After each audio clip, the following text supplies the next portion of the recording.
दुर्गा नदी के किनारे बसा एक गांव फूलपुर। गांव में कुछ 100-150 लोग रहते थे। अंजलि, जो कि पास ही के जिले में रहती थी और 12वीं पास कर चुकी थी, उसके पिताजी ने बेटी को जल्दी विदा करने के लिए उसकी शादी फूलपुर गांव के मुकेश से करवा दी थी। मुकेश कभी स्कूल नहीं गया था और इस कारण वो पढ़ा लिखा नहीं था और बाकी गांव वालों की हालत भी मुकेश जैसी ही थी। मुकेश के घर में उसके माता पिता भी रहते थे। सासू माँ, मैं बाहर मंदिर तक जा रही हूँ, आधे घंटे में आ जाऊंगी। अरे अभी कहीं जाने की जरूरत नहीं है, चुपचाप जाके रसोई में रात के खाने की तैयारी करो। और ये घूंघट क्यों हटा लिया है तुमने? क्या पता नहीं कि इस गांव में औरतें बिना घूंघट के नहीं रहती? रात में अंजलि छत पर जाकर अपनी मम्मी से बात कर रही होती है। तभी गांव की 3-4 औरतें उसे देख लेती है और दरवाजे पर आकर उसकी सास से शिकायत करने लगती है। और क्या हुआ? अरे छत पे तो देखो, आपकी बहू मटक मटक के किसी से फोन पर बात कर रही है। दिन भर फोन पे लगी रहती है। अरे कल तो मंदिर के पास वो क्या कहते हैं, सेल्फी ले रही थी। शहर की बहू रखना अच्छा शान की बात है, पर देखना इसके लक्षण से ये तो तुम्हारे परिवार को बदनाम ना कर दे।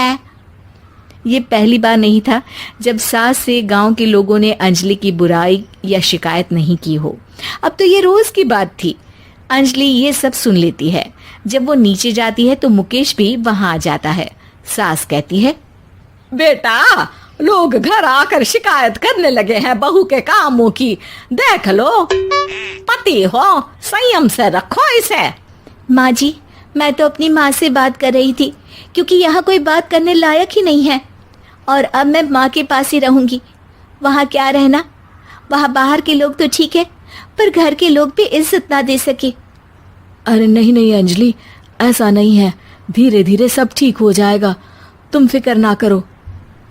अरे बस कुछ बोलना ही नहीं है, सर पे चढ़ा रखा है बहू को। सास मुकेश की नरम बात सुन के वहां से मुंह चढ़ाकर चली जाती है। मैं तो कहती हूँ हम दोनों शहर चले जाते हैं। मैं पढ़ी लिखी हूँ, मुझे वहाँ नौकरी भी मिल जाएगी और थोड़े दिनों में आप भी वहाँ कुछ काम ढूंढ लेना।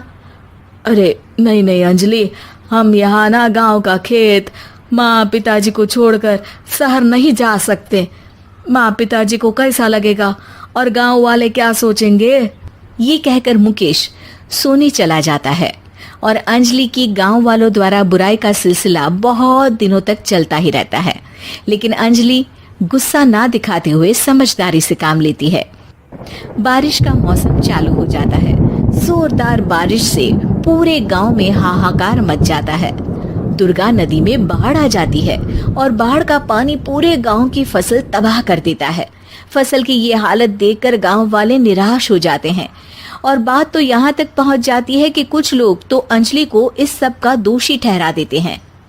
अरे पूरी फसल तबाह हो गई, पता नहीं किसकी नजर लग गई है। अरे जब से चौधरी परिवार में ये शहर की बहू आई है ना, तब से ही गांव की शांति चली गई है। इसके कर्म कांड से माँ दुर्गा नदी भी खुश नहीं है। ये सब सुनकर बेचारी अंजलि रोते हुए अपने घर चली जाती है। कुछ दिन बाद सभी गांव वाले अपनी फसल का मुआवजा लेकर अपने अपने घर आते हैं। मुकेश भी 1500 लेकर आता है। अंजलि को जब पासबुक दिखाता है तो अंजलि हैरान हो जाती है। अरे, ये पासबुक में तो उन्होंने 4000 की एंट्री करी है और आपको सिर्फ 1500 दिए। सच में? अरे वो सरकारी अफसर आपको बेवकूफ बना रहे हैं। सरकार की तरफ से हमें 4000 मिले हैं, लेकिन बाकी का सारा पैसा खुद ही खा रहे हैं। आप लोग के अनपढ़ होने का फायदा उठा रहे हैं। ये सब सुनकर मुकेश परेशान हो जाता है, लेकिन अंजलि उसे हिम्मत से काम लेने को कहती है और सुबह होते ही मुकेश को पंचायत कार्यालय ले जाती है और साथ में गांव के और लोगों को भी।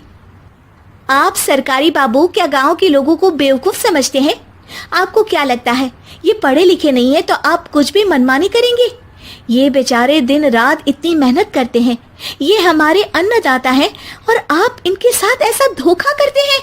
अरे क्या बके जा रही है ये लड़की, किस धोखे की बात कर रही है? अपने कांड करके नदी माँ को नाराज करके हमारा नुकसान करके इसे चैन नहीं मिला क्या? सरपंच जी, इन सरकारी बाबू ने मुझे बेवकूफ बनाया है और मेरे हिस्से के पैसे खुद चट कर गए। बस ये सुनते ही सरपंच वहां से दुम दबाकर भाग जाता है। पता चलता है कि जनपद अधिकारियों ने गांव के सरपंच के साथ मिलकर सबके साथ धोखा किया है।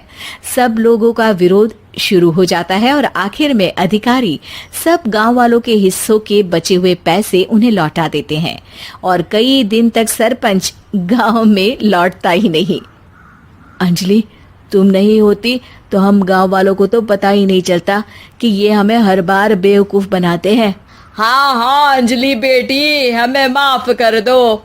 हम सब तुम्हें बुरा भला कहते रहे, लेकिन तुमने ही आज हमें बेवकूफ बनाने से बचाया है। हमें तुम पर गर्व है बेटी। अब समझ आया कि सरपंच तुमसे नहीं, तुम्हारे पढ़े लिखे होने से नफरत करता था। क्यों ना इस बार हम अंजलि को ही सरपंच पद के लिए चुन ले? क्या कहते हो गांव वालों? पढ़ी लिखी सरपंच। बस पूरा गांव अंजलि के लिए ताली बजाता है और अंजलि की सास उसे खुशी से गले लगा लेती है।